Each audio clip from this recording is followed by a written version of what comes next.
రామ్ చరణ్ పెద్ది సినిమాకి OTT deal అసలు ఎంతకి తీసుకున్నారు, ఎవరు తీసుకున్నారో తెలిస్తే ఖచ్చితంగా షాక్ అవుతారు. ఈ సినిమా పైన స్టార్టింగ్ నుంచి కూడా భారీ రేంజ్లో ఎక్స్పెక్టేషన్స్ ఉన్నాయి. అదే ఎక్స్పెక్టేషన్స్ ప్రకారమే ఇప్పుడు ఓటీటీ డీల్స్ కూడా నెట్ఫ్లిక్స్ వాళ్ళు తీసుకున్నారనమాట. బట్ ఎంతకి తీసుకున్నారు, అసలు దానికి అదనంగా కూడా కొన్ని డబ్బులు ఇస్తామని చెప్పేసి కూడా వాళ్ళే చెప్పారని కూడా తెలుస్తుంది. అదే పెద్ది సినిమాలో ఏంటంటే ఇప్పటి వరకు మన తెలుగు సినిమా ఇండస్ట్రీలో చాలా హిట్ సినిమాలు వచ్చాయి. ఇంకా లాస్ట్ టైం చూసింది ఏంటంటే మనము అల్లు అర్జున్ గారి పుష్ప 2 సినిమాని చూసాం. సో ఇంకా ఆ సినిమా అయితే బాలీవుడ్ అని కాదు, టాలీవుడ్ అని కాదు, ఇండియాలోనే నంబర్ 1 స్థానానికి వెళ్ళిందనమాట. ఆ సినిమా కలెక్షన్ పరంగా కావచ్చు, కంటెంట్ పరంగా కావచ్చు. అండ్ ఇప్పటి వరకు ఆ సినిమాని కొట్టే సినిమా ఏది కూడా రాదు అని చెప్పేసి కూడా చాలామంది నమ్మారు. కాకపోతే దురంధర్ 2 సినిమా కొన్ని రికార్డ్స్ని అయితే బ్రేక్ చేసింది. ఇంకా లాంగ్ రన్లో ఎంత కలెక్ట్ చేసింది, మరి ఆ కలెక్షన్స్ అన్నీ కూడా పుష్ప 2ని క్రాస్ చేస్తాయా లేదా అనే విషయం పట్ల తెలియాలి అంటే ఇంకా కొన్ని రోజులు మాత్రం ఖచ్చితంగా వెయిట్ చేస్తుంది. అయితే ఇప్పుడు ఈ ఖాతాలోకి పెద్ది సినిమా కూడా వస్తుందా అంటే ఖచ్చితంగా వస్తుంది అని చెప్పేసి అయితే చాలా స్ట్రాంగ్గా సినిమా వర్గాల్లో వినిపిస్తున్నటువంటి మాట.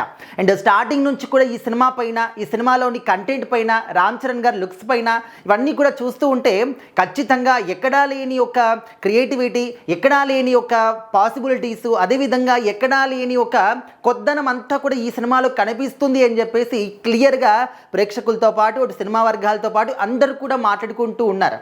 అయితే పెద్ద సినిమా నుంచి స్టార్టింగ్ నుంచి మనకు చూస్తూ ఉన్నాం. వచ్చినటువంటి అప్డేట్స్ అన్నీ కూడా ఎంత వైరల్ కంటెంట్ అయ్యాయో. అండ్ ఫస్ట్ వచ్చినటువంటి గ్లిమ్స్ ఏవైతే ఉన్నాయో, అసలు క్రికెట్ ఈ విధంగా కూడా ఆడతారా, షాట్ ఆ విధంగా కూడా కొడతారా అని చెప్పేసి చాలామంది దాన్ని హుక్ స్టెప్గా రీక్రియేట్ చేయడం కానీ అండ్ చాలా చూసాం. అండ్ ఆ తర్వాత వచ్చినటువంటి వాళ్ళ పోస్టర్లు, ఇంకా రామ్ చరణ్ గారి లుక్స్ చూస్తే ఇంకా ఇలాంటి లుక్స్ మనం రంగస్థలంలో చూసాము.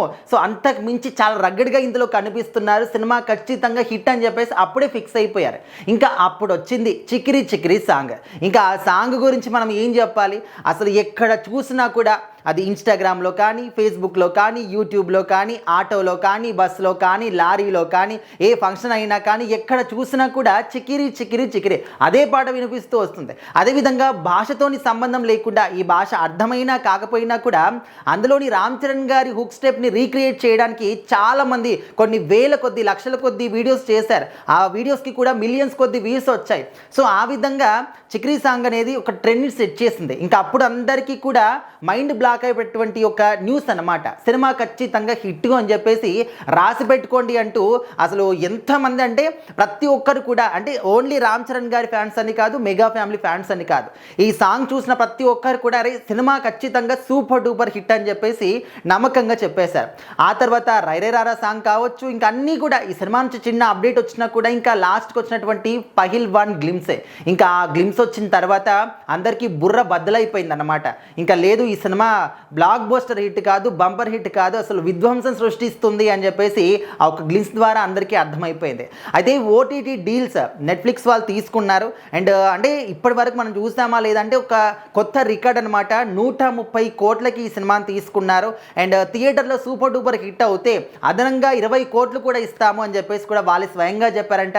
సో ఓవరాల్గా నెట్ఫ్లిక్స్ వాళ్ళు పెద్ద సినిమాని 150 కోట్లకి కొన్నారనమాట. సో ఇంత భారీ డీలు. మరి ఖచ్చితంగా సినిమా రిలీజ్ కంటే ముందే ఈ విధంగా రికార్డ్ని కొలగొడుతూ ఉంటే రిలీజ్ అయిన తర్వాత ఇంకా కొత్త రికార్డులు కాదు కదా, ఉన్నటువంటి రికార్డ్స్ మొత్తాన్ని కూడా బ్రేక్ చేసేస్తుంది, అగ్రస్థానంలో పెద్ద సినిమా అనే ఉంటుంది అని చెప్పేసి ఫ్యాన్స్ మాత్రం చాలా స్ట్రాంగ్గా బిలీవ్ చేస్తూ ఉన్నారు. మరి వచ్చినటువంటి ఆ గ్లిమ్స్ కానీ, సాంగ్స్ కానీ, పోస్టర్లు కానీ అన్నీ చూసిన తర్వాత మీకు ఇదే నమ్మకం కలుగుతుందా? ఖచ్చితంగా కామెంట్ చేయండి.